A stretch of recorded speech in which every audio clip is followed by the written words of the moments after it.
Hey everyone, I'm Joshua Orro, the Mustang Prince, and welcome to Mustang Prince Orro Reports. Today, it's time to go back to the Marvel Cinematic Universe again. However, for all of you new people at home watching this, I suppose you're all wondering why I have not made a blog of Avengers Endgame. Well, here's the reason. It's because there would be so much to talk about that I'd be spoiling the whole movie, so it's probably for the best that I didn't blog it. But I can say, not only was the movie huge, being a 3-hour film and all, but the time-traveling sequences were very nostalgic. Also, I'm happy that not only is Thanos defeated for good, but, as I suspected, we got all the disintegrated heroes back, including my favorite, Spider-Man. More about him later. But, sadly, there were a few heroes that had to make some sacrifices. I mean, yes, we did lose Vision during the events of Infinity War, but in Endgame, Black Widow sacrificed herself so that Hawkeye could get the Soul Stone, Iron Man sacrificed himself to stop Thanos, and Captain America became old while he was time traveling to return the Infinity Stones. Anyway, back to Spider-Man. While I did say that he is my favorite Marvel superhero, last year was a really mixed bag for him.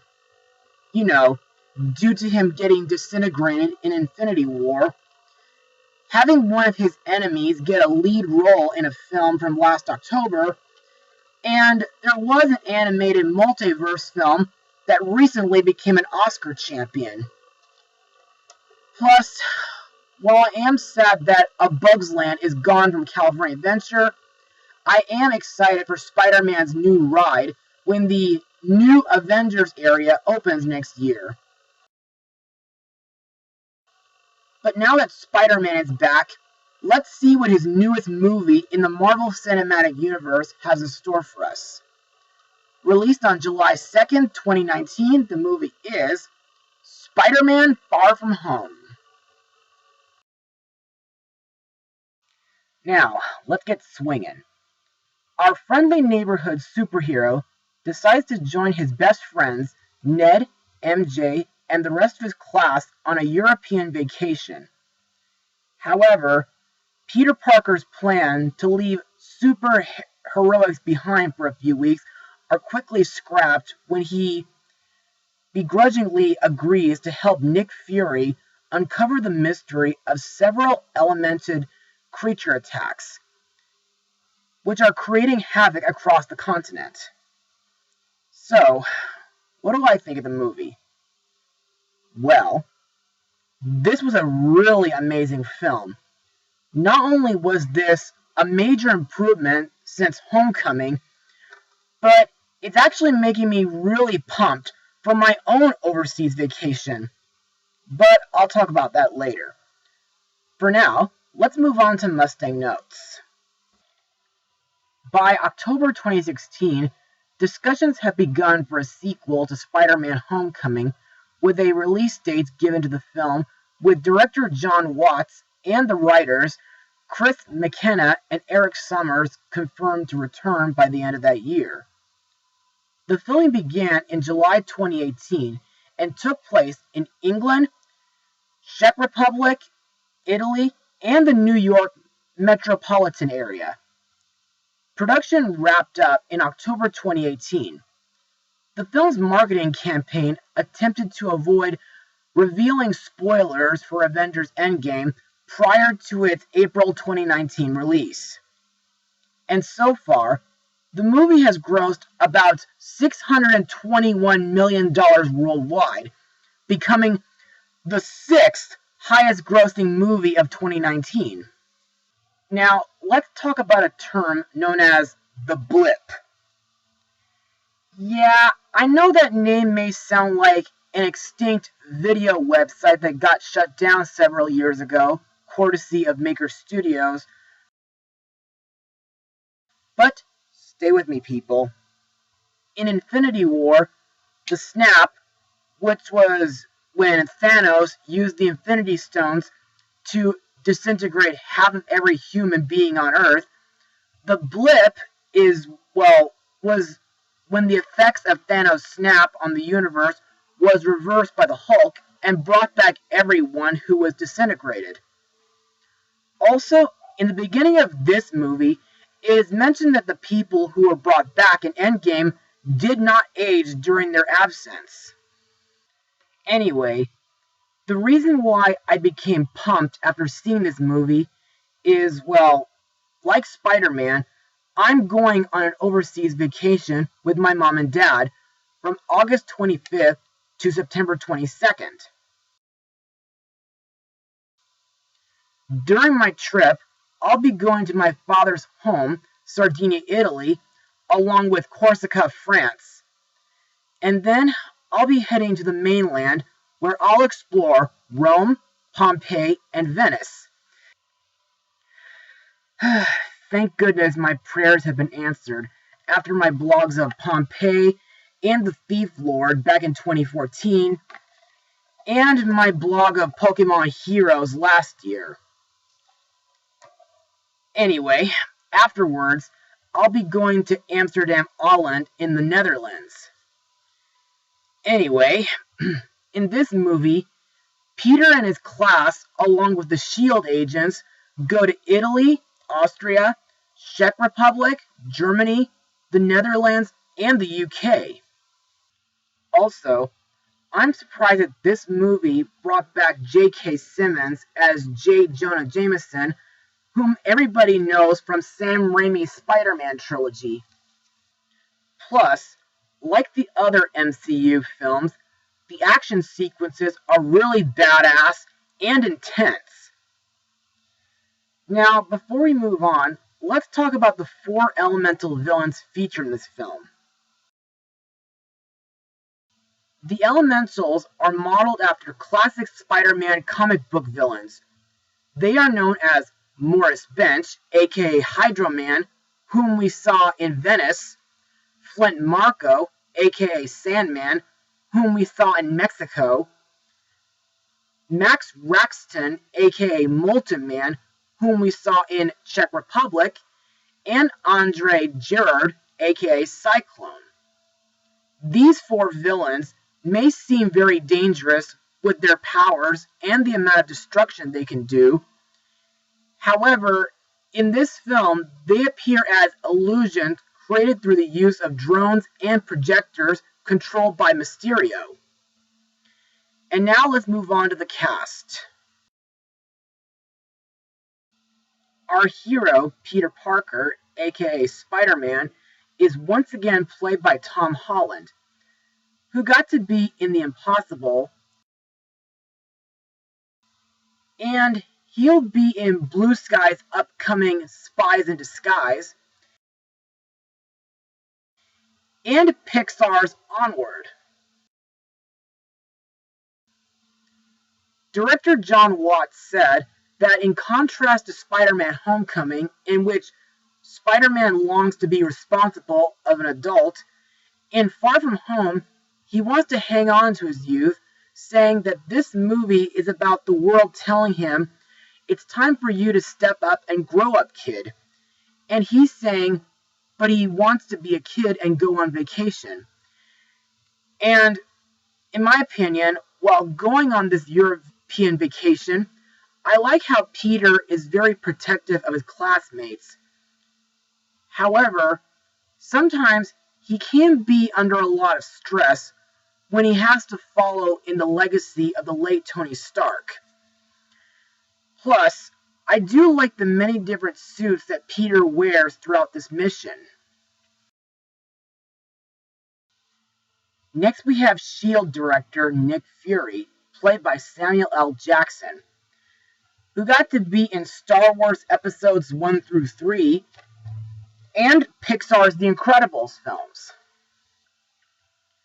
Director Watts describes Fury's relationship with Peter as the mean new stepdad, contrasting his role with Tony Stark's supportive, cool uncle in Homecoming, saying Fury doesn't see himself in Peter Parker. Fury sees Peter Parker as an asset that he needs, who is too preoccupied with a bunch of high school problems. Watts originally pitched Homecoming using Fury as a mentor to Peter. However, Far From Home puts Fury in a situation in which he does not have the same level of control that he is used to having.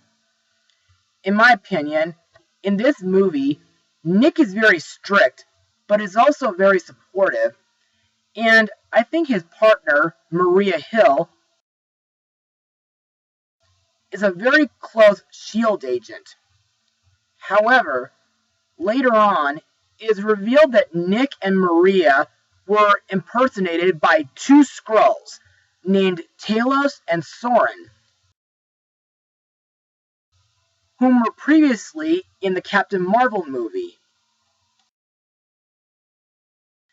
Next we have Peter's love interest, Michelle Jones, or MJ for short, played by former Disney Channel star Zendaya, who has previously been in Smallfoot and The Greatest Showman. In my eyes, I think MJ has gained more character development in this movie than in Homecoming. Plus, it is revealed that she's realized that Peter is Spider-Man ever since the Washington, D.C. trip from Homecoming. Also, MJ has been secretly watching Spidey for some time. I also like the scene where MJ helped discover Mysterio's evil secret. We also have Peter's best friend, Ned Leeds, played by Jacob Batalon. To me, Ned hasn't changed a bit since Homecoming. Plus, I like that, aside from being an expert hacker, Ned is a pretty hardcore video gamer. Plus, I like that he got a temporary girlfriend in the form of Betty Brant. Next up is Harold Happy Hogan, the head of security for Stark Industries and Tony Stark's former driver and bodyguard, played by Jon Favreau, who previously directed the first two Iron Man films, the 2016 Jungle Book remake, and the upcoming Lion King remake.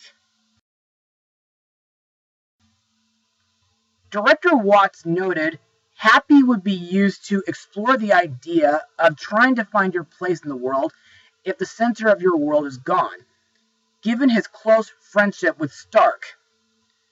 To me, while Happy doesn't really have a big role in this movie, I like the part where he picks Peter up from the Netherlands in his plane, and he helps keep his friends safe in the Tower of London during the final climax.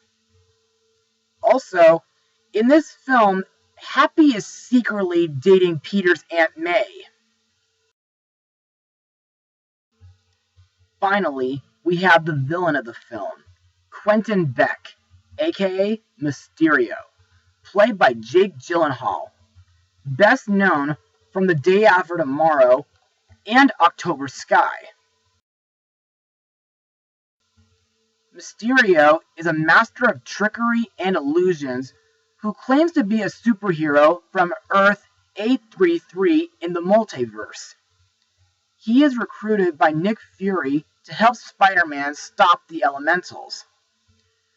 Regarding Beck's relationship with Parker, director Watts says if Tony Stark was some sort of mentor in the previous films, they thought it would be interesting to play Mysterio as almost like the cool uncle.